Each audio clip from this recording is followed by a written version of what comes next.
evening, everybody, and welcome to the latest edition of the 8 o'clock spot live on the GRYD Network's YouTube, Instagram, and on Twitter. As always, I'm your host, Bryson Carver. We've got not one, not two, but three fantastic candidates and contestants for episode 69. We're going to start with the winner of last week's show. He is now in the third place position, in the position to get the bronze medal for season 2 of the 8 o'clock spot. Would you please welcome GRYD contributor Dylan Lima to the show? Dylan, how are you doing tonight, my man? Happy to be here. I'm here to keep my third place position after overtaking Mike last week, and I'm looking to cement that tonight. For sure. Very, very much looking forward to see if he can try and pad that lead. I'll tell you this could be our second to last show. If the finals goes longer than 5, it'll be our third to last show of the season. But you've got an opportunity. If you could win tonight, create some real separation there. Now we'll see if Mike potentially has an answer for that. A guy who's joining us for his second straight appearance on the 8 o'clock spot, his second appearance overall, is GRYD contributor Frank Speights, who is joining us. Frank, how are you doing tonight, my man? Doing good. I'm really looking forward to this. I got to get a dub up there, man. I got to get at least one of these before we call this quits. Got to at least one. For sure. Listen, I said it last week. Like this is like Patrick Mahomes' his rookie year, right? Like didn't play out, Smith the starter, had the good game against Denver, and the rest is history. Like you got on the board last week, like you're on the leaderboard, and now if you try and build in that solid positive direction. And finally, the man who is leading the 8 o'clock spot by a country mile. He is my co-host on our NBA Big Game Reaction shows and a GRYD Network contributor. It is Arthur Hurst who is joining us. Arthur, how are you doing tonight? Trying to pad your lead even more so. Hey, man, as they say, consistency matters. So, let's try to pack the lead some more. I know I'm in the first place. I know, projected to win and all that stuff, but you still want to go out on a great, strong nose. You don't want to just be like, okay, I'm cool and there's cruise. Now you got to finish strong. 100%. So let's go and get into our leaderboard before we get into our rules. Go and put this up here, our updated leaderboard. So as you see right there, Arthur with a gargantuan lead over Paris Brown, who's in good position in that second spot. There's Dylan Lima at number 3, followed by Mike Guido, Barry Grant Jr., Tyler Reddington, Tim Barnard, Kieran Glenn, myself, Alfred Parsor Jr., Asher Moore, Eric Van Linton, Eric Ruiz. There's Frank Speights on the leaderboard, and EJ Savage. Let's get into our 8 o'clock spot rules, folks. It's pretty simple. The best take gets 5 points, second best take gets 3 points, and the third best take gets 1 point. NBA Finals are going on. We are 2 games in. It is tied at a game apiece, with the Thunder winning Game 2 most recently on Sunday night to tie this thing up as the series shifts to Indiana for Games 3 and 4 tomorrow night and on Friday. Oklahoma City has been dominant throughout the course of these finals. Indiana, though, obviously winning on the back of a clutch shot, yet another clutch shot from Tyrese Halliburton. And so, listen, we knew the Thunder, Dylan, were big favorites in Vegas to win this series. Again, we're tied 1-1. It's a best-of-5 series at this point, with Indiana having the home court advantage. But thus far, you said last week you thought it was a massive mismatch. Do you still feel that way 2 games in? Do you think the Thunder have proven themselves to be far and away the better team in this series? Yeah, I don't think anything's changed from last week to this week. Game 1 was definitely a surprise victory by the Pacers for sure. They had to come back from 15 down to win this game, and they had 24 turnovers. And the thing was that the Thunder, they just couldn't make their shots late in the game. They couldn't, 24 turnovers, usually a death sentence for a lot of teams, but Thunder couldn't capitalize those turnovers with their consistent misses. And then the Pacers kind of snuck out with a win, and they're shooting more threes and making more threes. So that was the story of that game. And then in Game 2, the Thunder, they took that lead and they kept the lead. They made sure that they didn't make dumb mistakes down the line. Shea didn't have to play hero ball. He didn't chuck as many shots and still put up a similar 34-point stat line. And I think what comes down to it for the Pacers is that they have 2, instead of having a 1 and a 2 between Halliburton and Siakam, they're both 2s. Neither of them are aggressive enough to take over a game. They're both significantly talented players that, again, very impressive how far they've gotten, but it just shows with their lack of aggression, their lack of saying all right, we got to get this going. They've had 5 games now this postseason that they came back for 15 points. So, I mean, again, never say die is a great mentality to have, but ideally you want to be winning the games. You want to be ahead. You don't want to be playing from behind every single game, and that weighs on you. If you have to win games by coming from behind every single game, it just when that magic runs out, then you just get steamrolled.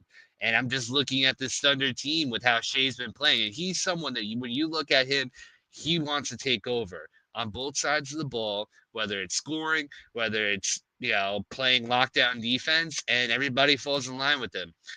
Caruso and Wiggins came off the bench shooting threes and didn't miss. And Toppin missed his threes game 2 compared to him not being able to miss in game 1.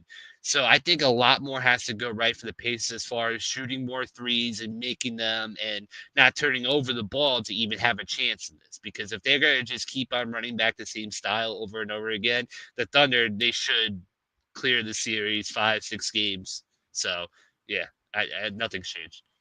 I feel that. I mean, listen, Shai Gilgeous-Alexander is averaging 36 points per game in the finals. That's actually third all time. Now we're 2 games in, so you have an opportunity to really create some separation there. You mentioned though what he's doing the defensive end. SGA is averaging 3.5 steals a game, and not all of that is just being in the pass lane at the right time. Like SGA is a willing defender and places butt off on that end. Like that's why you've seen some people say like he's almost like a forgive me for potential blasphemy here, but almost like an offshoot of like Kobe Bryant in the modern game, just because of how he gives, with the effort he gives you on both ends of the floor. So a good take there by Dylan. Go and bring Frank Speights into the mix here. Frank, through 2 games of these finals, Oklahoma City, I think, has proven themselves to be more dominant for larger stretches of the series. Nonetheless, the Pacers do have a win. Do you think that the Thunder have proven thus far and moving forward that they are clearly the best team in these NBA finals? So I believe on paper 1,000%, and even if you look at the last 2 games, you can see the dominance that the Thunder have. But I can't go all the way yet because we all saw what happened in that first game. Last week, me, you, Dylan, we were laughing at Mike when he talked about how the Pacers could bring this to a game 6. And we all saw in that game 1 how, against all odds, like they've done throughout the whole postseason, that they ended up winning the game. And Halliburton, once again, hits a shot with no time left on the clock, leaves 0.3 seconds left on the clock, and the game's over. That's the 5th time that they did this throughout the whole postseason. So I would like to say, like, yes, of course, the Thunder are showing their dominance. This is the exact team that we've seen throughout the whole postseason. But the Pacers consistently have shown that it doesn't matter, that they can always fight back. And even when I was watching game 2, I'm seeing them down by 17 points with 4 minutes left in the game. And I'm just like, I could see it. I could see them coming back and doing this. Even though they're taking the starters out, even though they're calling it quits, you can see the fight in that team. So me personally, yeah, sure. On paper, are they showing their dominance? But I'm not going to go there yet. I still think the Pacers have a lot of fight in them. I still think they can bring it to 6 or 7. I'm changing on what my view of this whole thing was. I thought they were going to win, and the Thunder were going to win in a gentleman's sweep. And my mindset has completely changed because of that game 1. Wow. Well, listen, I understand that because, listen, if this were like a one-off or a situation where the Pacers just made their first or second miraculous comeback, like you said, this has been their identity the entire postseason. Game 5 against Milwaukee, Game 2 against Cleveland, Game 1 against the Knicks, Game 1 against OKC. Like that's kind of who they are. So like there's an unsurprising aspect of it where it's, if this is part of their identity, you have to account for this could come into the picture, particularly at home, obviously in games 3 and 4. We know the Pacers fans, shout out to the OKC fans for the first 2 games, but the Pacers fans are going to be rocking for the next 2 games, these finals. Next up, my compadre on our big game reaction show, Arthur Hurst. Arthur, through 2 games of the series, OKC, I think, has through longer stretches shown themselves to be the better team. Do you feel that way? Do you feel like they have a massive edge going forward for the rest of this NBA Finals? You said it just now, Bryson, that for a stretch. And that's the problem. Is like, yes, you can be the better team, and they have proven to be the better team. The problem is they have these moments where Indiana just fights. And you love the competition, you love the grit, you love the no, we're not just going to lay down and just let you beat us mentality that Rick Carlisle has instilled into this Pacers team. But Oklahoma City is the better team. They have the MVP. They have a more dominant number 2 in Jalen Williams. They have a much deeper roster, especially when you're talking about guys that come off the bench like Wiggins, like Caruso, that produce on both ends of the floor. Again, the problem is that you just have stretches from the Oklahoma City Thunder where they just lose themselves. Their identity is lost. They're not knocking down shots on the defensive side of the ball. They're giving up shots. And Tyrese Halliburton and this team have been able to just take advantage of those opportunities and been able to cut deficits, right? Game 1, they cut the deficit, come back to win the game. Game 2, they cut it down to 12, and then OKC puts their foot back on the gas and then beats them by 17, I believe the final score was, or by 20. But the problem is that if you you are going to showcase your dominance, you have to consistently show it. You can't allow your opposition to have this hope and this feeling that, oh, okay, we're still in this game. Again, this is the Indiana Pacers we're talking about. They've done this 5 times this postseason where, yes, we're down, but we're going to come back and we're going to show you that we can still win this game. Tyrese Halliburton, I said it to you, Bryson, after game 2, and Dylan touched on it a bit, right? Tyrese Halliburton has played the 2, as a 2-man most of his career. But now this is a point in his career where he's able to grow into that number 1 spot that he honestly has no choice of. And we're going to call you a superstar. You can't be a superstar as a 2-man. You got to be the number 1 guy on your team. Siakam is consistently trying to give his best that he possibly can, but he can only do so much if the number 1 guy isn't producing like a number 1 guy.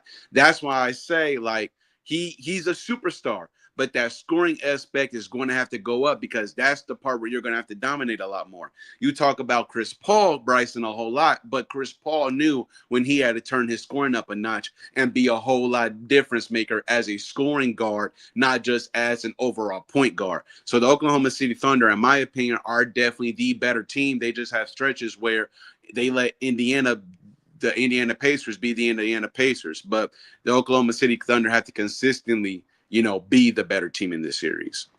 Yeah, no question. Like you said, they certainly have the ability to do that, but we know how consistent their offense have been, but they are, I mean, historically speaking, at least in recent NBA history, one of the better defenses we've seen. I mean, I pointed out to you the stretch where Caruso, again, a smaller player, great defender, but a smaller player, was locking up a long wing guy in Pascal Siakam on the perimeter. I'm like, okay, yeah, this is, unless Indiana gets out in transition consistently, it's going to be hard for them to get easy buckets. So let's go and bring everybody back in the mix. Let's bring Frank and Dylan in the picture. So before I even show the scoring, because the one stat I wanted to give is, as a matter of fact, I'll even pose as a question. So I'll start with Arthur, Frank, and then Dylan. We've had 96 minutes played in this NBA Finals thus far, 2 games, 48 minutes apiece. Take a guess at how long, I'll start with you, Arthur, at how long the Indiana Pacers have held a lead. Take a wild guess. You said 96 minutes? Yes. Shoot, whatchamacallit?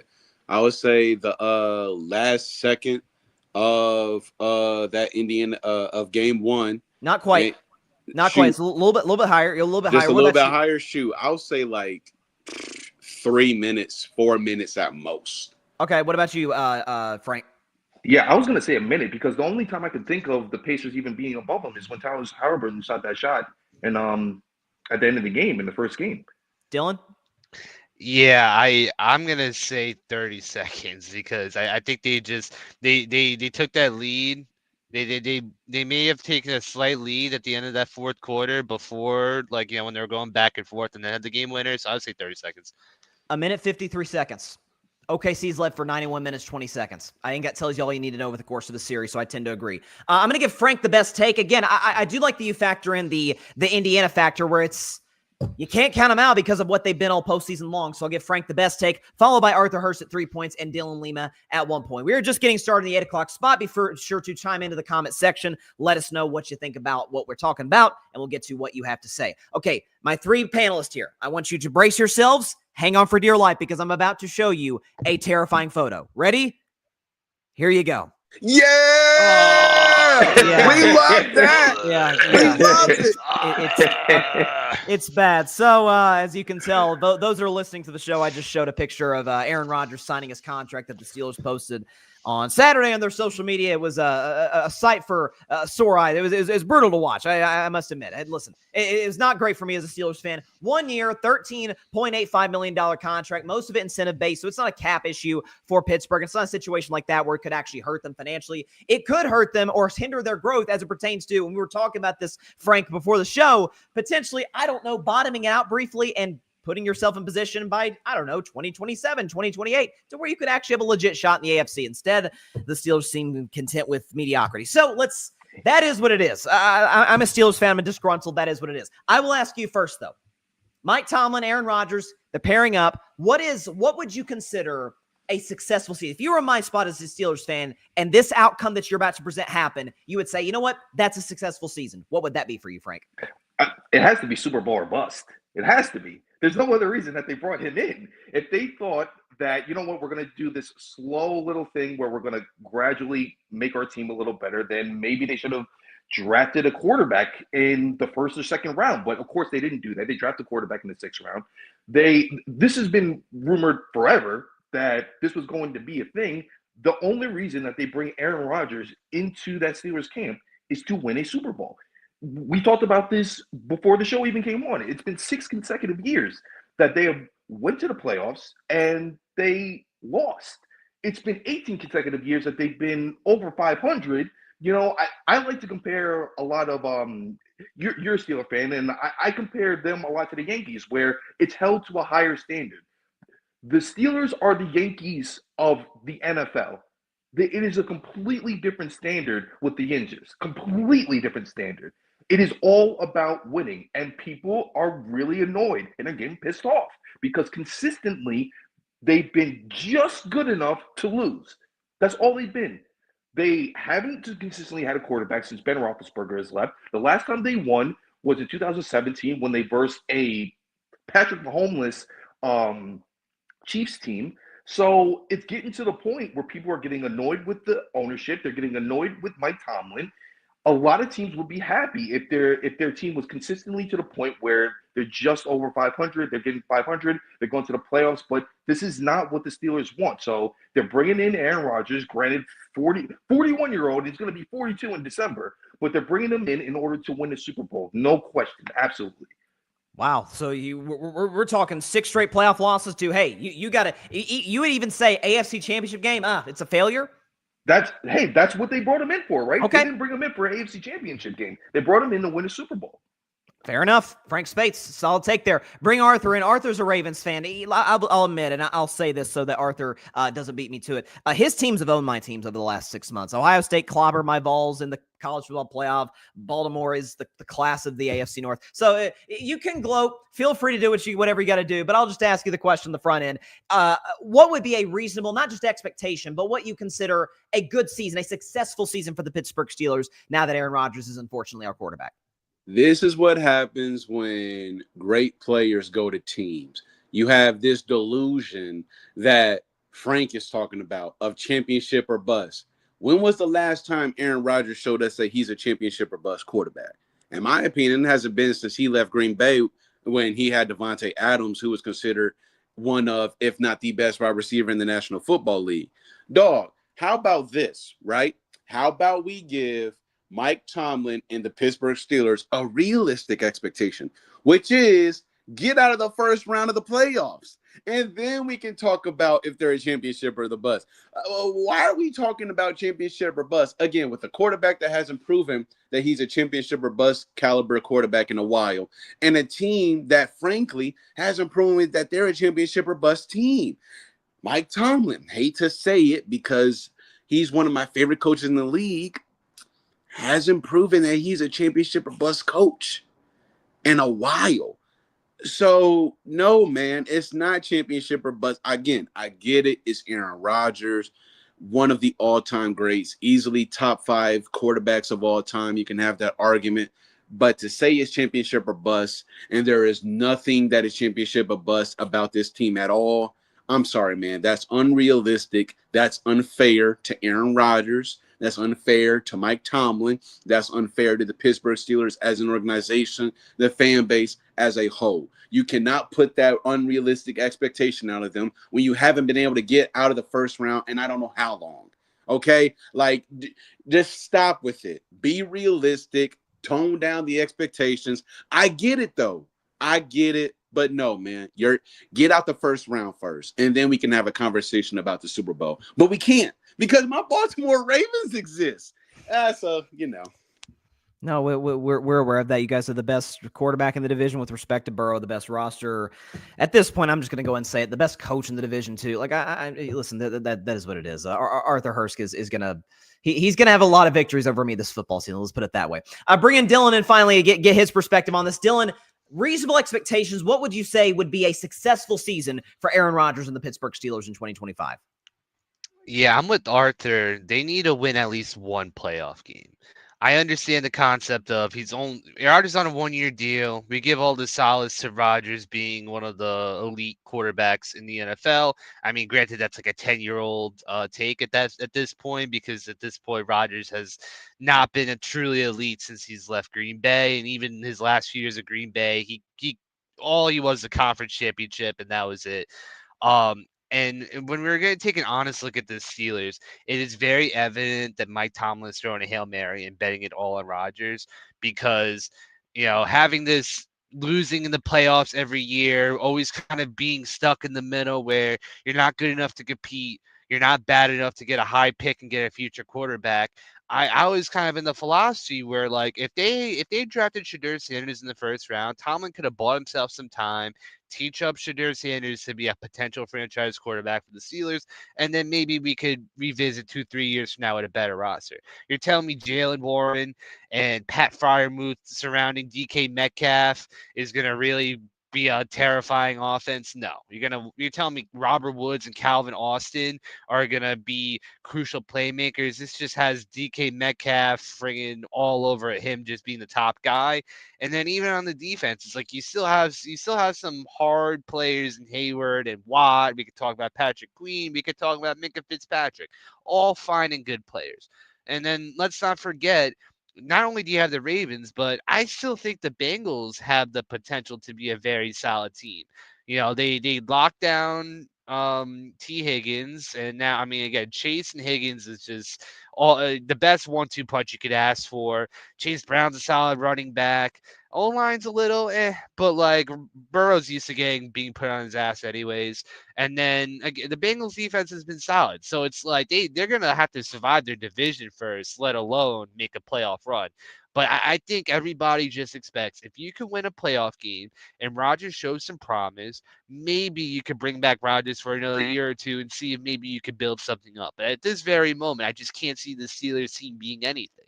It just looks like Rodgers is a lame duck quarterback for Tomlin to end his tenure with the Steelers. And then, they're going to be looking for a new quarterback and a new coach next year. You just put the idea that Aaron Rodgers could be back into my head. I don't want to think about that. Dylan, you're scaring me right now. I don't like where you're going with this right now. Scenario. Best case scenario.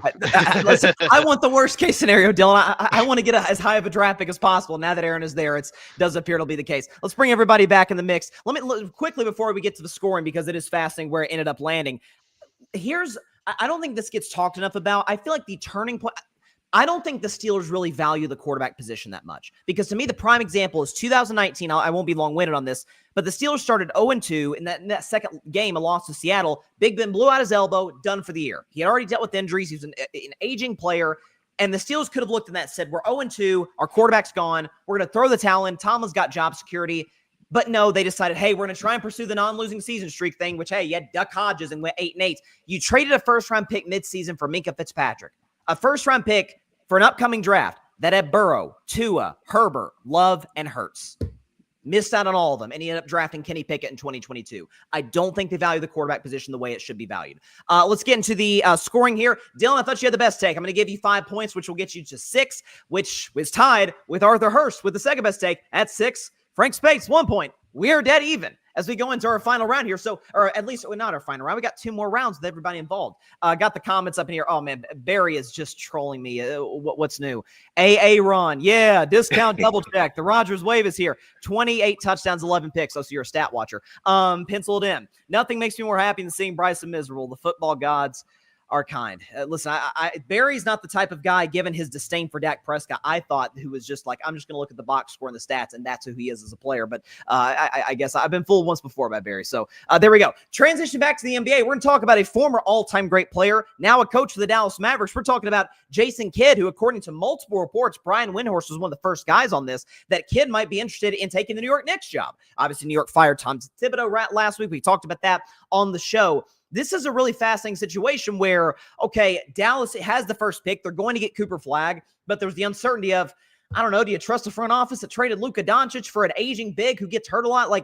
And then the Knicks are a championship contender, but you have Dolan in the picture. There's a lot of different options, Arthur, to where the Knicks could go in this, and where Jason Kidd can go on this. If you were Jason Kidd, this is a potential great opportunity for the Knicks to contend now, but maybe the future could be more bright with Flagg in Dallas. What would you do if you're Jason Kidd? Would you go to New York or would you stay with the Dallas Mavericks? It going to New York would be dope because that's one of the last stops that I had in my NBA career. I was part of, those fun Knicks teams to watch with Melo, Amari Stoudemire, Iman Shumpert, J.R. Smith. I have history there, right, in Madison Square Garden. But, dog, a chance to coach Cooper Flag, a chance to help develop Cooper Flag. AD is Asian. Kyrie is Asian, right? But this is Cooper Flag we're talking about here, dog. Like, number one you got a whole lot of like guys coming out into this draft who are like nice and legit, but Cooper Flag just stands out above all of them. He's got the length, he's got the size, he's got the shot, he's got the defense ability. And when you have one of the greatest point guards of all time, who played with some of the greatest players of all time, who played with one of the greatest power forwards of all time in Dirk Nowitzki, he knows a thing or two about great bigs, right? He knows a thing or two, again, Amari Stoudemire is another one. He knows a thing or two about playing with young teams who, some of them got some swag, like a Vince Carter with the New Jersey Nets. No, man, stay put in Dallas, help develop Cooper Flag. The fan base all of a sudden has new life, right? We let go of Luka Doncic. Nico Harrison was about to get his ass ran out of Dallas. And then all of a sudden you have this great thing that just fell in your lap with Cooper Flag. No, stay home, stay in Dallas, stay with Cooper, let him be able to develop and learn from a guy like AD, who a lot of people, feel the same way I do. When AD is healthy, he's a top 10 player. He's a top 10 player in the league, without a doubt, on both ends of the court. And Cooper Flag is one of those guys who is not just great offensively, he's great defensively. So if you pair Cooper Flag with Anthony Davis, with a great guard in Kyrie Irving, with a Jason Kidd, I believe his future is bright as well as the Dallas Mavericks. So if I'm Jason Kidd, I love Madison Square Garden. I'm thankful for all the memories there, but I have Cooper Flag. I want to coach Cooper Flag and help develop him and see what I can do with him here. Sure. Listen, there's certain guys. I don't think Flag is in the tier of LeBron and Wemby, where it's like we've never even seen anybody like this guy. But he's certainly in the upper echelon of upside when it pertains to number one picks in the last 20 years or so. Like he's shown that in college. He can give you 30 any given night in college, where it's harder to score at times just because the spacing is what it is. So shout out to Cooper Flag, and it's an opportunity potentially for Kidd to stay, as Arthur brought up. So a solid take by him. Go to Dylan now. Dylan, if you were Jason Kidd, you got two potentially great opportunities, either if you're with the Knicks right now or if you're the Mavs in the future. If you're Jason Kidd, you stay in Dallas, you're going to Madison Square Garden and the New York Knicks. This is a classic case of a bird in the hand versus two in the bush, because the Mavericks, they're so lucky that the lottery got rigged for them to get that number one pick, because this would be a whole different conversation if Cooper Flag wasn't coming to Dallas. Because we're watching this Knicks team where they are at their peak right now, performance-wise, skill-wise. Their window is like as far open as it could possibly be with this current roster. And now there's been whispers about Giannis possibly getting traded to the Knicks. So it's like, if I'm Jason Kidd, do I want to win right now? And what is my best case scenario to win right now to finally get a championship as a coach? He already has a ring with Dallas, and then winning a ring with the Knicks as a coach, that would, definitely be a cherry on top of an amazing basketball career in total. However, if you prefer job security and doing, if Jason Kidd sees himself coaching the next 10, 15 years, which I think he's capable of doing, I think he seems to love coaching and he wants to coach as long as he can. Why wouldn't you want to be with Cooper Flag? And I think it was evident how they weren't too prepared to give Luka all that money, because then they're pretty much forcing all their chips on Luka. Now with Cooper Flag, who has been nothing but sensational with Duke. It was 1 year at Duke, and he's been the bona fide top prospect, looking to be a generational talent, that I think if I'm Jason Kidd, I think I'm better off staying where I'm at. because if he fails with the Knicks and doesn't bring home a championship and fails, he's going to be out the door as fast as possible. While with the Mavericks, he's going to have more leeway. He's going to be able to coach and be somewhere he's already familiar and still have plenty of talent to work with. I think the Mavericks is the better choice here. I think it's fair case to make because, like you said, it's obviously if the Mavs end up with the 8th pick, I don't think Jason Kidd's probably the Knicks coach tomorrow. And by the way, he still could be. Who knows the way that this is, seems to be developing. But the Cooper Flag aspect obviously does change things. So I feel what you're saying as it relates to him going or staying rather with the Dallas Mavericks. Finally, let's bring Frank in for this segment. If you were Jason Kidd, you staying with Dallas or you going to New York?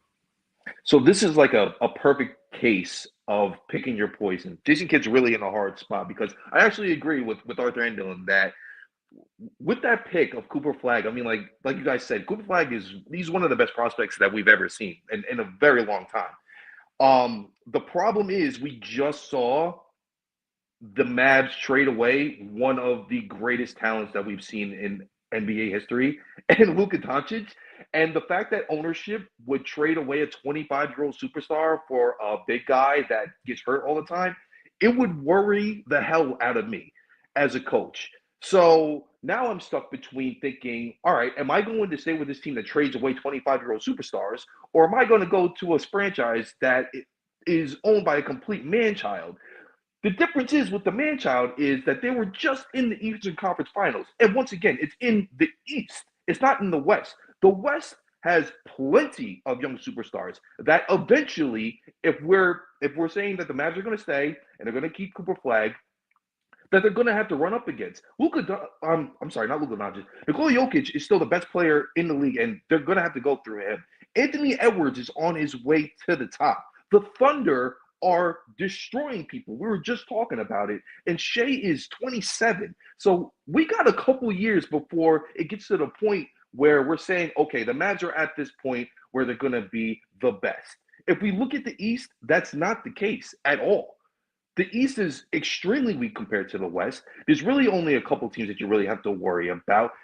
The team is already set. You really got to put a couple of pieces here and there. The Knicks were right there, almost about to beat the Pacers. So if I'm Jason Kidd, and I really don't want to sound biased in this, everyone knows here I'm a Knicks fan, but if I'm Jason Kidd, I'm actually going to go to the Knicks because I can't deal with the heartache of in 4 years, Cooper Flag is amazing. His contract's due up, and now we have to trade him away because ownership is too scared to pay him the money that he deserves. I'm good on that, please. I feel that, and like you said, like the aspect of the East is especially next year, where Boston is I think it's fair to say out of the mix now that Tatum is gone. They'll be a good team in the East. They'll be a playoff team, but Boston's out of the picture. Indiana, I think, will still be hanging around like a hair in a biscuit, as we say down south. They're like they're gonna be a factor for years to come. But like you said, like that's the only team that really Cleveland's a regular season team. I don't really believe in them whatsoever. So like you said, like are the Knicks the favorite to win the East next season if Jason Kidd's the coach because he's much better at managing rotations than Thibodeau was? Who knows? So it's a fair case made there by Frank. So let's go and bring Dylan and Arthur back in the mix and get to the scoring. Frank, I thought you had the best take. I'm going to give you the 5 points to get you here to 11. Dylan with the second best take to get you to 9. Arthur at 7 points here. Let's go into our final topic with all three of you guys, unless there's a three-way tie, obviously, then all three of you advance to the final round. There's a weird situation going on with Kevin Durant. So there's conflicting reports. Bill Simmons is saying he thinks the deal is already done. Reports are saying that KD's going to be traded within a few weeks. A recent report says that KD, by Sam Amick, by the way, says that KD wants to be traded to the San Antonio Spurs, which are an interesting fit because obviously Victor Wembanyama is there, De'Aaron Fox, Stephon Castle, who you would imagine they would probably have to give up in a deal for Kevin Durant. So listen, there's a number of teams, Dylan, that are interested in KD and for good reason. He might be about to be 37 years old going to year 19. He's still a bucket. He's still 27 points on pretty remarkable efficiency. If you're Kevin Durant, and I'm sure he has some say over where he goes in the situation, the Suns are, of course, looking for the best deal. Are you attempting to try and force your way to San Antonio as it appears to be reporting right now? I mean, yeah, Kevin Durant cares about two things. He cares about scoring, and he cares about winning. And I do think the Spurs will be the best opportunity for Kevin Durant to win. Now, it's obvious it's a two-way thing here because the Spurs have such a wealth of opportunity to be able to land a Giannis. In my mind, I keep on thinking like, if I want to have a quick championship or two Giannis and Victor Wembanyama seems like the obvious answer, because in reality, you can only have Giannis or Kevin Durant. And I listened to Bill Simmons' point about why Kevin Durant may be the better alternative compared to Giannis, and I'm inclined to believe him because Durant only has 1 year left on his contract. Right now, they're about equivalent in cap space, but then Giannis still has another 2 more years, like 60+ million. Wemby's now halfway through his rookie deal. I know you do get an extra year to push off re-signing him, but Wemby's definitely going to get some kind of super duper max. Oh, he's gonna get a ridiculous amount of pay, and it's one of those things where it's like, are you willing to go into the second luxury tax? And at the end of the day, I do think Giannis ends up being a risk too, because sure, he has been a year in a year out first all NBA first team player. But if Kevin Durant ends up falling in love in San Antonio and is as fun as, I think it would be for him to go there, he could re-sign on a low deal. And now the Spurs can keep their number 2 pick, get a Dylan Harper who is looking to be also a very, very, very good prospect, and just play the long game. Because with Giannis, when you throw away your second pick, you might have to give up Vassell and Castle and all, like, so much. I do think that Durant will cost less, and then you'll be able to re-sign him for less, where you can now have such a young team that I think could still be very competitive regardless. So I do think if I'm Kevin Durant, I want to go to the Spurs more than anywhere else. Listen, because of how well they're run, and obviously now Pop is no longer the head coach, but he's in the front office now, so he still has pull and has say within that franchise. And I'm just, listen, KD is, I think he's the only superstar in the history of the league. You could throw him in literally any situation, it would work. Like, he just fits and molds regardless. Like, you don't necessarily need to build an offense around Kevin Durant, because he's an offense unto himself and can play off the ball and on and off the basketball. So a solid take there by Dylan. I'd love to see him potentially with Victor Wembanyama. I'll go now to Frank. I'll ask you here. If you're Kevin Durant, do you want to go to the San Antonio Spurs, as is being reported? Yeah, I mean, why not? Yeah, sure, it would be a great place to go. I feel bad for Kevin Durant, because it seems like things have went downhill since he won those 2 titles at Golden State, and he got so criticized, I think wrongly so, for going to the Golden State Warriors and winning those championships. And he has been chasing that feeling of that true feeling of getting a ring ever since. So yeah, it would be great for him to go there. I would really like to see the length with him and Wemby together. I think that would work very well. Like you said, he's an offensive with himself. Pairing him and De'Aaron Fox together would be amazing. It would be amazing to see those two together. But the problem is the same thing that I was just explaining in the last segment that we did. It's the West.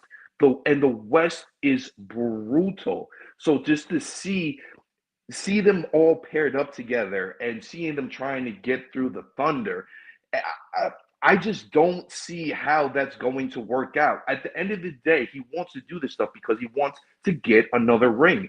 And even though, yes, he will be a great fit with any team, he will be a great fit with the Spurs, I just don't see how it's going to work out where he's going to get a ring at the end of this at all. Fair take there. And like you said, like the Spurs, we know of a bright future with Wemby as the face of it. But as you said, they're not necessarily ready to win right now, at least where it lines up with Kevin Durant's timetable to still be able to be a contributing player at his level and still win a championship. So a good take there by Frank. And then finally now with you, Arthur, if you're Kevin Durant and the reports are true that you want to be a San Antonio Spur, are you compelled to make that move, or do you want to go somewhere else? Dude, bro, KD, ever since he left Golden State, it's always been just one big question mark. What does he want? Does he want to win? Does he want to just hoop? Does he want what does Kevin Durant want? Going to San Antonio gives him the opportunity to, I believe, just hoop. I mean, you're talking about winning. I don't see you winning anything, especially if you got to give up key guys like a De'Aaron Fox. Stephon Castle is rising in the ranks, and I'm sure that Phoenix would try to want to get him also in the trade package. Like, you would be giving up some pretty good players that are already key to the Spurs' future that can help them win. Again, De'Aaron Fox, Stephon Castle, Vassell is a good pick.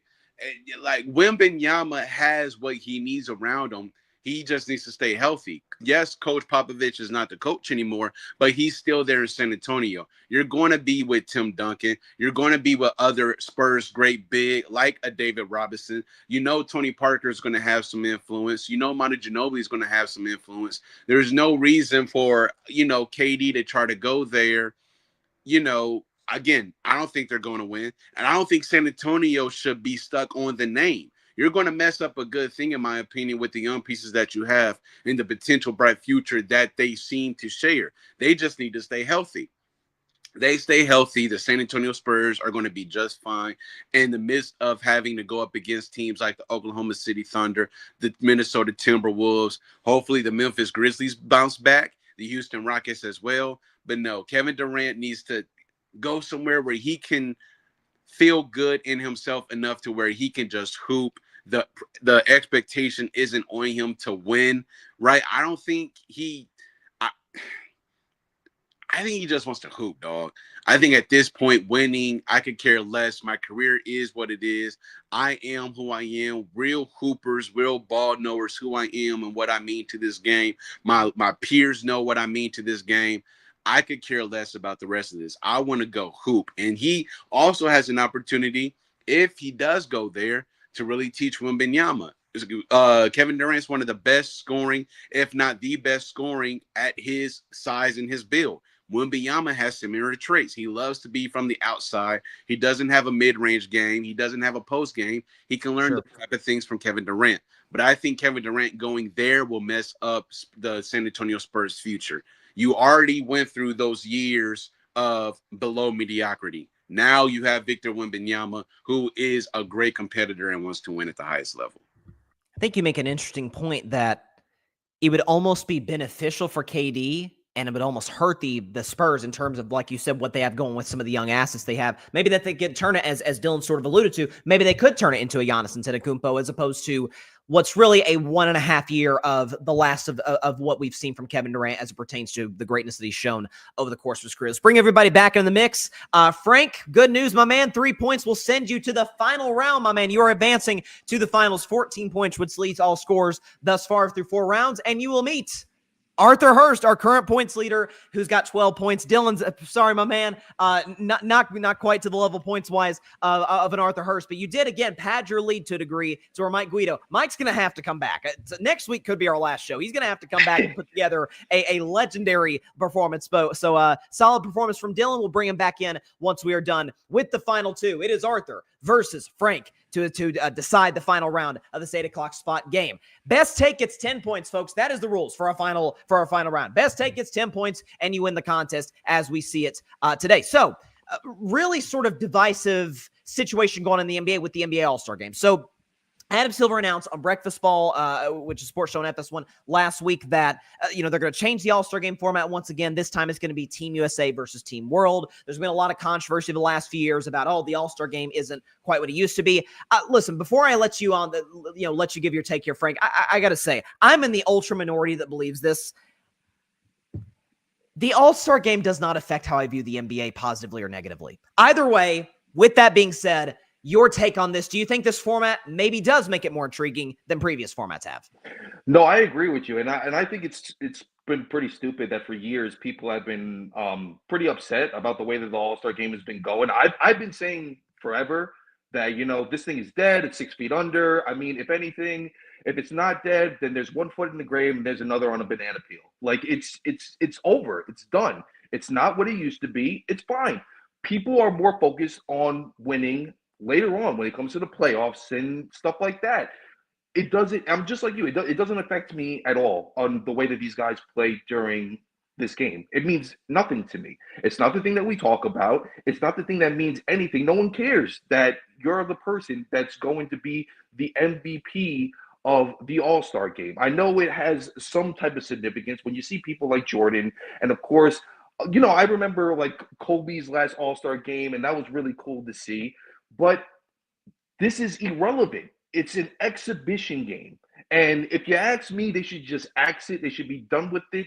They got rid of it in the Pro Bowl with the NFL. The NFL is the same exact thing where people just got to the point where they said, I'm not going to risk breaking my leg playing this game. It's an exhibition game. This is an irrelevant game. It means nothing. I need to be ready for the season. I need to be ready for the playoffs, the Super Bowl, the finals, whatever it may be. So just act it. Just be done with it. They're trying to do everything they can in order to save it, but it's a done deal. It's over.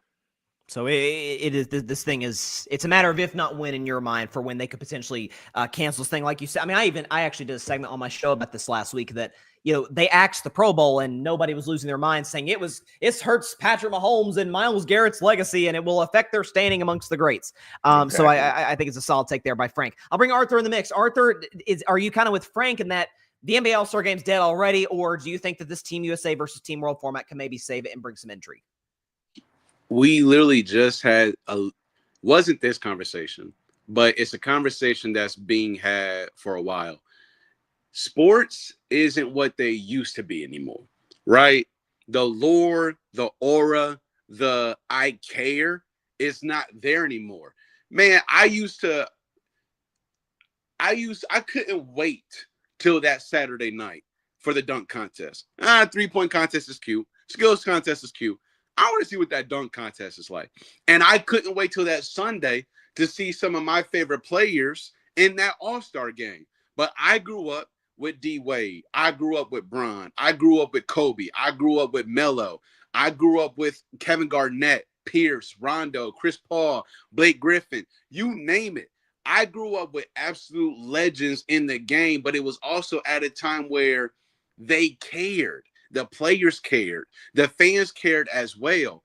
And I believe that it's turned into more of a media thing, more so than a basketball thing. Because once the media, the money, all these endorsements, I have to do this because of my sponsorship with this company or my endorsement with this company. These guys are tired. It's a break. It's supposed to be a break for me. I'm supposed to be able to get this time with family, friends, but I'm still having to do business stuff for the NBA. I still have to do my job. So why do you think I will go out here on this Sunday evening and perform the way I'm supposed to perform? I'm not going to do that. We talk about the Pro Bowl. Remember, the Pro Bowl used to be after the season. One of the most legendary Pro Bowl highlights is Sean Taylor, I forget what quarterback it was, but taking dude's head off near the sideline. But it used to be a thing that was after the season. It wasn't something that was going on during the season. It was during your break. So if we want the All-Star break to be something that fans care about again, the players got to care. And I believe this is one of the things that will help. We've argued about, plenty of times the last few years, who is better, the world or the USA? It's easy to say the USA when we're all one country, right? So we're going to have LeBron, KD, Steph, and whoever else. The other guys don't have that. They're their own separate countries. Imagine if Europe said we're going to band together. They would have Jokic. They would have Greek Freak. They would have Doncic. Like, they would have a whole lot of hoopers that you would consider top 10 players that are MVPs, right? Ever since 2020, the MVP has been a foreigner. So, yeah, the foreigners have something to say about, we are running basketball right now. I would love it personally because then you would literally have something that I would want the Olympics to do. Forget separate countries. Have the continents come together because it's unfair that the USA can have that, but these other countries can't have it. So, I want to see Team World versus Team USA. And I think the players would actually care because the Americans will be like, this is our game. This was made here. The foreigners, we don't give a damn. We're running this right now. So I would enjoy it. Well, also, too, if it were continents, then we would get SGA, so that would help, as opposed to perform for Canada. So we get an MVP right there right off the bat. So I'll take there by Arthur. Frank, Arthur, you guys made it tough for me tonight. I'm not going to lie. You guys both put together great performances. I tend to agree with aspects of both of your takes, but it's the 8 o'clock spot, guys. There can be only one winner. And the winner for this week is Arthur Hurst takes the crown once again. 22 points to get the W.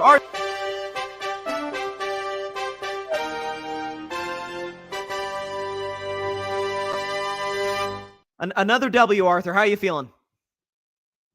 Man, I will never, not get used to hearing that victorious music. Frank, it's the same thing, with Paris. It was the same thing with Mike Guido. Hey, dude, listen, man, you're going to find out and in case you already haven't already 2 weeks in, dog, you got to come with the heat, dog. And you came with the heat. Hey, you came with the heat, dog. You did. I heard the delivery. I heard the points. I'm like, hey, man, okay, I got to step my game up. You know what I'm saying? But nah, man, this is fun if you let it be fun, if you prepare, you know, and it's a great group of guys and stuff like that. But I'm sorry, Rook. I had to take you down, bro. I had to take you down. Hey, it's all good, man. It's all good. That was fantastic stuff. Fantastic. I'll bring Dylan in the mix because just super quick, because he actually put into our little private chat here a quick take he had. Just briefly, what were you going to say about the All-Star game that I think is interesting? I think it just comes down to pride. I think what usually, because especially with the All-Star game, it's always like we don't care, especially with the formats always changing and things always being flip and flopping with the draft, no draft, East versus West, and so on.